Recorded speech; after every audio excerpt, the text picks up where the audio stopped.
My name is Lakshmi Neelakantan and today I will be dealing with Module 3. Module 3 deals with Journey from GATT to the WTO.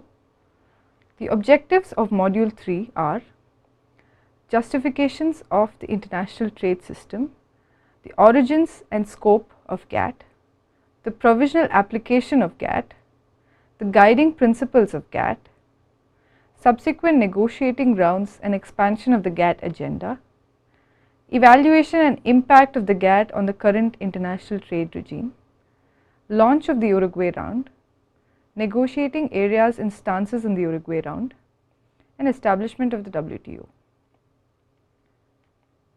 For Module 3, you need prior knowledge relating to the following: the historical background of the two world wars and the prevailing economic conditions, a brief understanding of the scope of present-day WTO, the economic principles of international trade, and developments in the run-up to the Uruguay round in brief.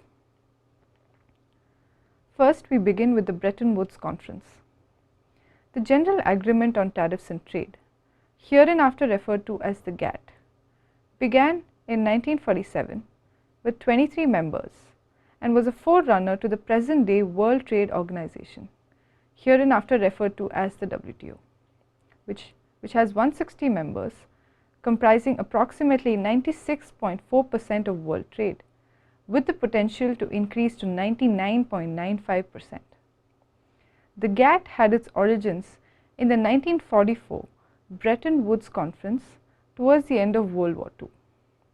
The Bretton Woods Conference had been set up primarily to remedy the failings of World War I's the Treaty of Versailles, and to support the creation of a new international monetary system that would facilitate post-war reconstruction, economic stability, and peace.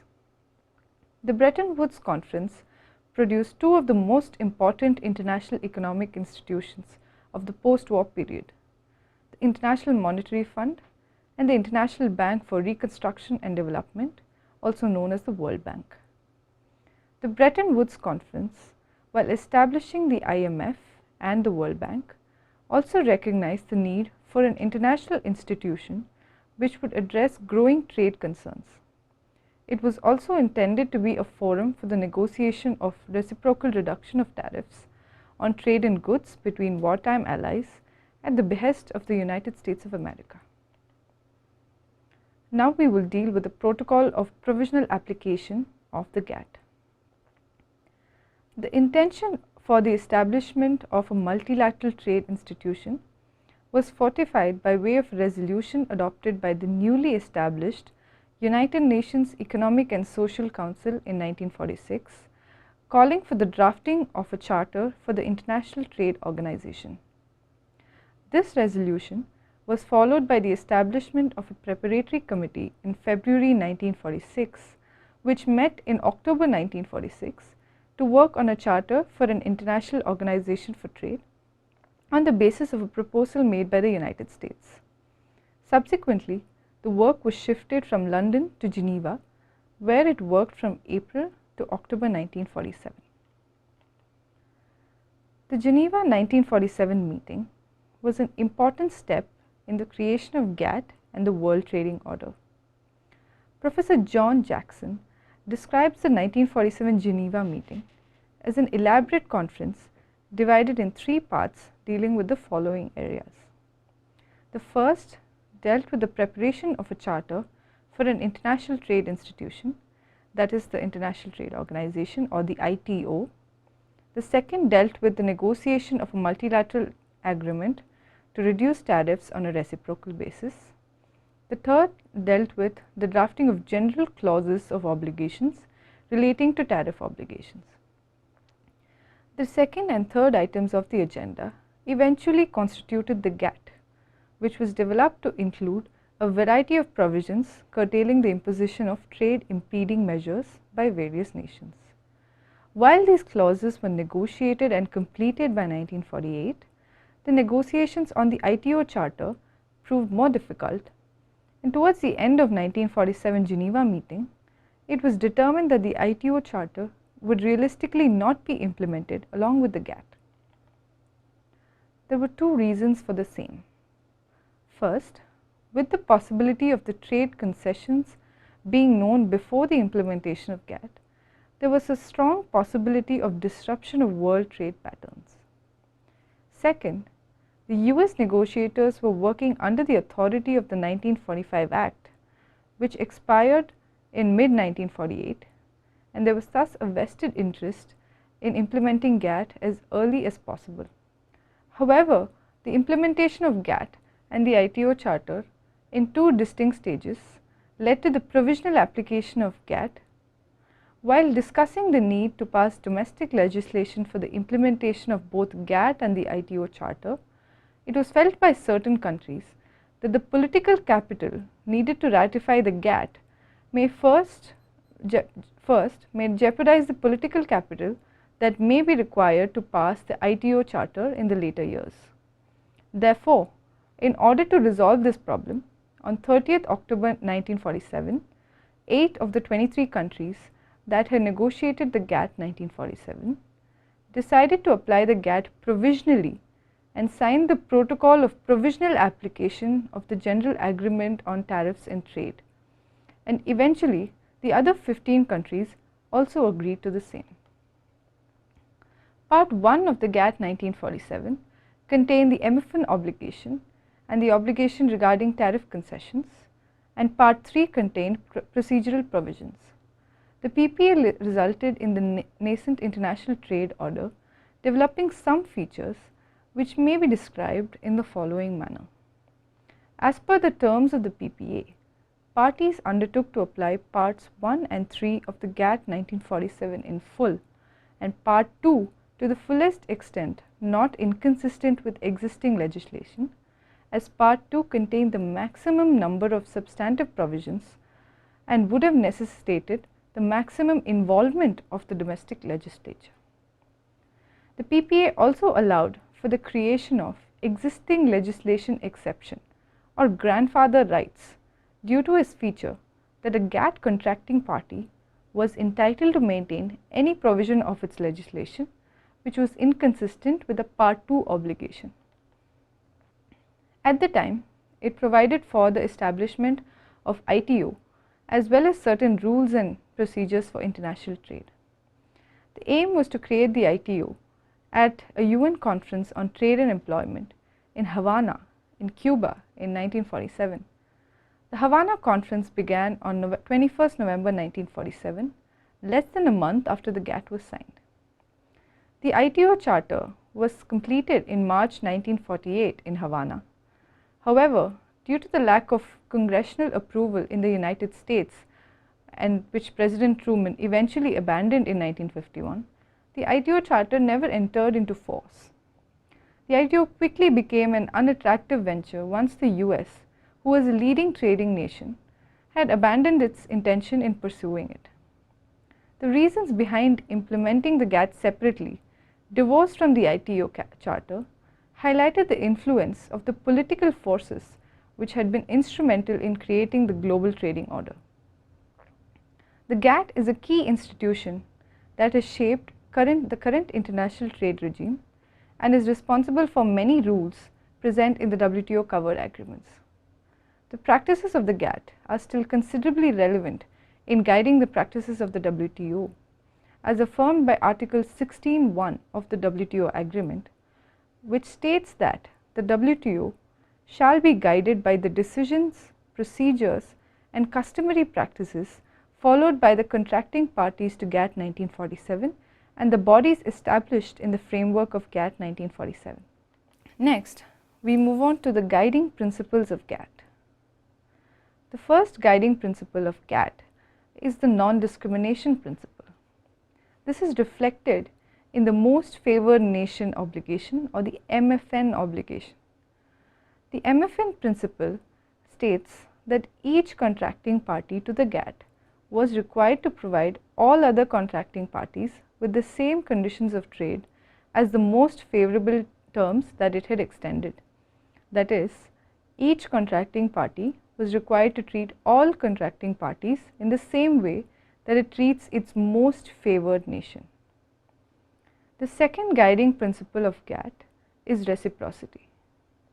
The principle of reciprocity mandates that the benefits of any bilateral agreements between contracting parties regarding tariff reductions and market access should be extended simultaneously to all other contracting parties. The principle of reciprocity is closely associated with the MFN principle. The third guiding principle of GATT is tariff reduction. The reciprocal reduction of tariffs was a strong principle reflected in the GATT. Protectionism at the time mainly consisted of tariffs, and negotiations were also naturally focused on the same. The text of the 1947 GATT lays out the obligations of the contracting parties in this regard. The GATT treaty did not provide for a formal institution, but a small GATT secretariat with a limited institutional apparatus, which was eventually headquartered in Geneva to administer various problems and complaints that might arise among members. The nature of GATT 1947 was that it was viewed as an agreement aimed at addressing most trade concerns of its members, although it was a long way off from becoming an international institution for trade. It must be noted that there were very few institutional features in the GATT 1947. However, during its subsequent negotiations, the GATT ventured into rulemaking on non-tariff barriers, which lent it a more institutional and expansive character, and ultimately it became a de facto institution. Now we will deal with expansion of the GATT agenda. The GATT agenda was subsequently expanded as a result of further rounds of negotiations in later years. There were multiple trade rounds of negotiations from 1947 till 1994, which are listed below. In 1947, negotiations took place in Geneva. The main subject covered in this round of negotiations was tariffs, and 23 countries participated.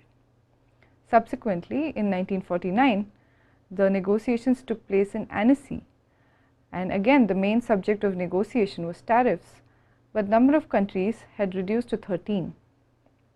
In 1951, the round of negotiation took place in Torquay. The subject of negotiations was tariffs, and there were 38 countries participating. In 1956, the negotiation rounds again took place in Geneva, where the subject of negotiations was tariffs, and 26 countries participated. In 1960 to 61, the Dillon round took place in Geneva, with the subject of negotiations being tariffs and the number of countries participating being 26. It is only now we see an expansion of the GATT agenda. 1964 to 67, the Kennedy round took place in Geneva, and it dealt with tariffs and anti-dumping measures, with 62 countries participating in the Kennedy round. In 1973 to 1979, the Tokyo round took place in Geneva, the subject of negotiations being tariffs, non-tariff measures, and framework agreements, with the number of countries having increased to 102. Subsequently, the Uruguay round took place from 1986 to 1994, where the subjects of negotiations were tariffs, non-tariff measures, rules, services, intellectual property, dispute settlement, textiles, agriculture, creation of WTO, and the number of countries was 123. The Kennedy round took place from 1964 to 1967. During the Kennedy round, which was named after President John F. Kennedy of the US, the ministers agreed on 3 negotiating objectives. The first was that the measures for the expansion of trade of developing countries as a means for furthering their economic development. Second was the reduction or elimination of tariffs and other barriers to trade. And the third was measures for access to markets for agricultural and other primary products. In the end, the result was an average 35% reduction in tariffs, except for textiles, chemicals, steel, and other sensitive products, plus a 15 to 18% reduction in tariffs for agricultural and food products. In addition, the negotiations on chemicals led to a provisional agreement on the abolition of the American Selling Price, or the ASP. The next important round is the Tokyo round, which took place from 1973 to 1979. During the Tokyo round, 102 countries participated in negotiations. Both from the point of view of participation and the breadth of the negotiating agenda, this was the biggest round up to that time. The Tokyo round was launched on 14 September 1973 at a ministerial meeting in Tokyo, but the negotiations were largely conducted in Geneva. The ministerial declaration for the Tokyo aimed at the following. First was tariff negotiations using the formula method. Second, reducing or eliminating non-tariff measures. Third, examining the possibility of reducing or eliminating all barriers in selected sectors. Fourth, examining the adequacy of the multilateral safeguard system. Fifth, negotiations in agriculture, taking into account the special characteristics and problems in this sector. And the last, treating tropical products as a special and priority sector. The developing countries were drawn into the negotiating process much more in the Tokyo round than during the Kennedy round. The Tokyo round expanded the scope of the GATT 1947 and led to the formulation of rules on non-tariff barriers. It led to discussions among members on how to adequately address trade concerns apart from reduction of tariffs. The rules agreed upon during the Tokyo round were usually accepted only by a relatively small number of parties, mainly industrialized nations, and were often called codes.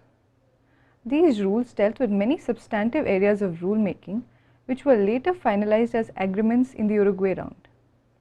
The following codes were concluded in the Tokyo round. The codes on subsidies and countervailing measures, technical barriers to trade or the standards code, import licensing procedures, government procurement, customs valuation, anti-dumping, bovine meat arrangement, international dairy arrangement, and trade in civil aircraft. The Tokyo round achieved an average 1/3 cut in customs duties in the world's 9 major industrial markets, bringing the average tariff on industrial products down to 4.7%. It was an encouraging beginning, but it had mixed results. It fell short of delivering an agreement on safeguards or emergency import measures. Several codes were eventually amended in the Uruguay round and turned into multilateral commitments accepted by all WTO members. Some of the agreements remained plurilateral, those on government procurement, bovine meat, civil aircraft, and dairy products.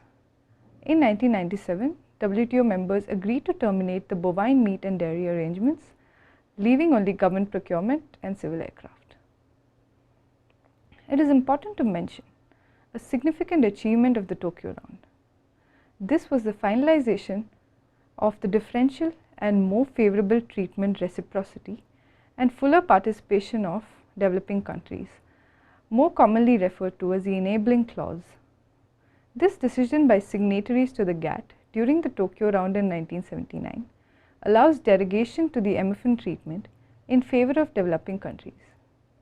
In particular, paragraph 2C permits preferential arrangements among developing countries in trade in goods. The enabling clause has continued to apply as a part of GATT 1994 under the WTO. As the negotiating round, which resulted in the finalization of many important agreements concerning non-tariff barriers, the Tokyo round is an important milestone in the expansion of the GATT agenda. Now we will deal with justifications for the world trading regime. Present-day WTO is a result of a long process of negotiations, all of which began with GATT. Apart from understanding the historical beginnings of GATT, it is necessary to examine the economic and political justifications of GATT. These justifications have their basis in multiple schools of thought, which are listed below. The first is called the Terms of Trade school. This school of thought focuses on economic incentives.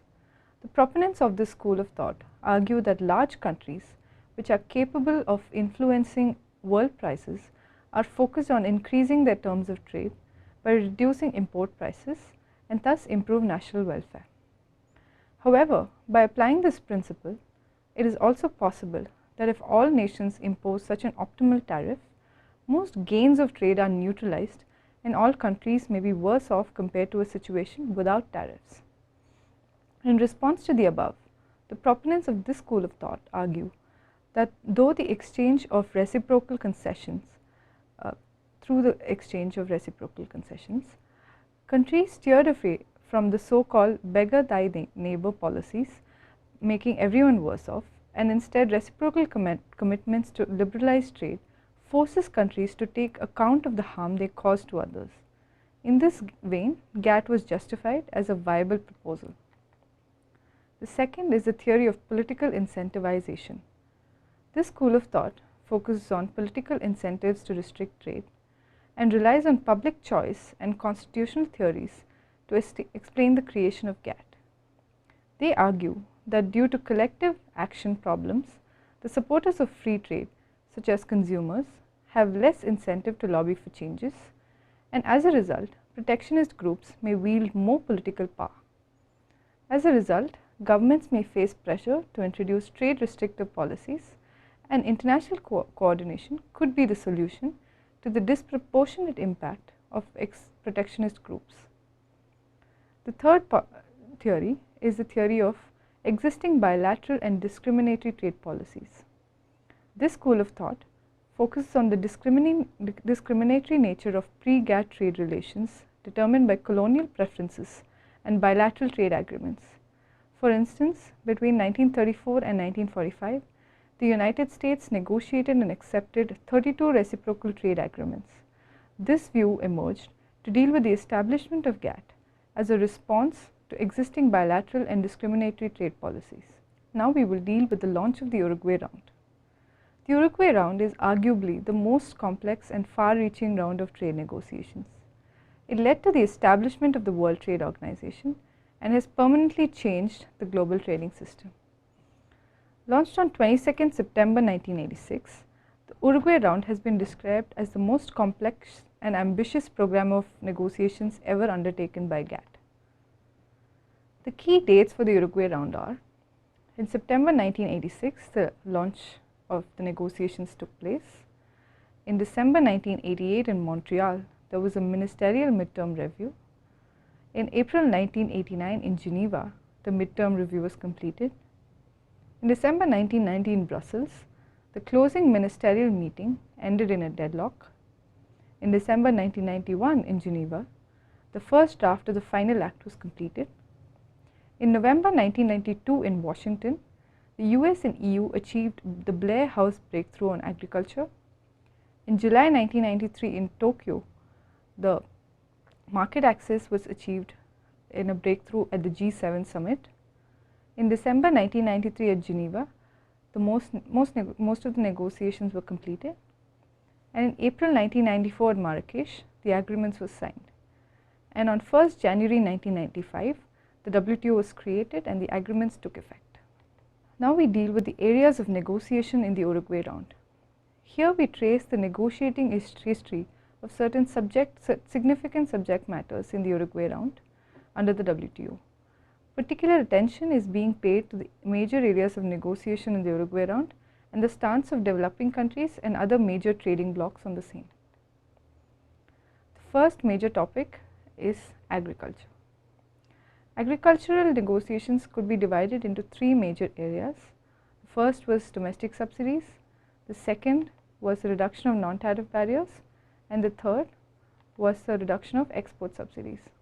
With regard to domestic subsidies, it must be noted that in the 1970s and 80s, there was an escalation of agricultural subsidies by the developed countries which caused disruptions in the international trading regime. Therefore, the first plan of action was to reduce domestic subsidies.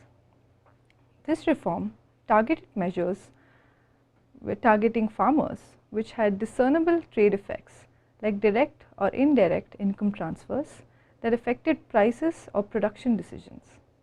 One of the proposals was relating to the calculation of an aggregate measure of support or AMS, which would provide a benchmark for measuring and reducing the level of domestic support. Some notable negotiating positions on AMS include the following.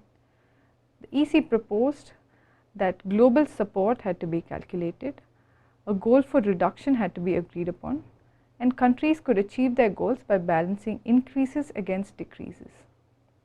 The US proposed a phased reduction in aggregate levels by use of producer subsidy equivalents or PSEs. The Keynes group endorsed the use of PSEs, and net food importers took no formal position. With regard to the reduction of non-tariff barriers, the important areas which were covered under this were the reduction of quotas, import licensing programs, and state trading monopolies. The main task was to figure out a way to identify and reduce these barriers. One proposal was tariffication, which required the conversion of non-tariff barriers to a tariff equivalent which could be bound and reduced with time. One notable set of measures which could potentially act as a non-tariff barrier was rules pertaining to sanitary and phytosanitary regulations, or SPS measures, affecting agriculture.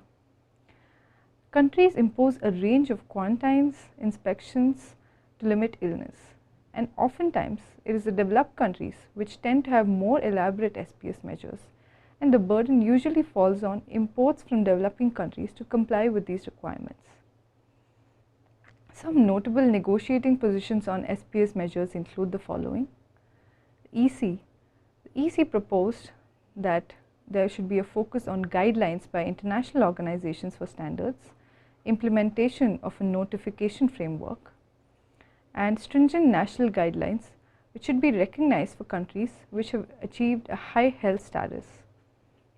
The US proposed that international organizations should assist in the development of guidelines, and parties can make their own regulations. Objecting parties could request consultations, but must have met importing countries' requirements first. The Keynes group had the same proposal as US and EC, but also stated that the burden of risk justification must be placed on the importing country. Net food importers argued that harmonization of guidelines developed by international organizations should be carried out, with special allowances for developing countries. Ultimately, the US-EC agreement of 1992 did not address SPS measures, and Dunkel draft implemented the draft agreement. With regard to reduction of export subsidies, which was the most critical issue from the standpoint of developing countries, there were a lot of controversial positions that were adopted. Export subsidies are basically direct payments intended to make agricultural exports competitive with lower priced commodities produced by other countries. They are prone to causing trade distortions and hit developing countries directly, which do not have the resources to match the export subsidies granted by developed nations. Some notable negotiating positions on export subsidies include EC, which proposed that export subsidies should be reduced by varying levels for individual products. The US, which proposed that all export subsidies should be phased out over a 10-year period. The Keynes group, which proposed that a priority basis should be given to those that heavily distort trade, implement interim freeze during negotiations, and then proposed a phase out. And net food importers, which proposed that export subsidies should be eliminated.